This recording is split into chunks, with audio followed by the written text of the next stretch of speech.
লাগিয়েছে শূন্য। এই হচ্ছে 10 বছরের মোদিজির ট্রেলার। আর 12-13 বছরের মমতা বন্দ্যোপাধ্যায়ের ট্রেলার। আপনি কি পেয়েছেন?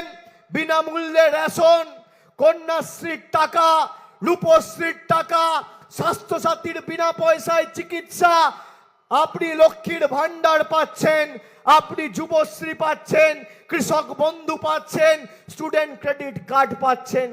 10 বছরে প্রধানমন্ত্রী বলেছিল 100 দিনের গরিব মানুষের টাকা আমার সরকার আটকাবে না, বকেয়া পাওনা মিটিয়ে দেবে। বাংলায় হারার পরে 3 বছর ধরে 100 দিনের টাকা আটকে রেখেছে। বিজেপি আজ যাকে প্রার্থী করেছে এই এলাকার বিদায়ী সাংসদ, আমি তাকে অনুরোধ করব, মানুষকে যদি সে বঞ্চিত, লাঞ্ছিত, অত্যাচারিত, নিপীড়িত, শোষিত করে রাখার পরও রাজনৈতিক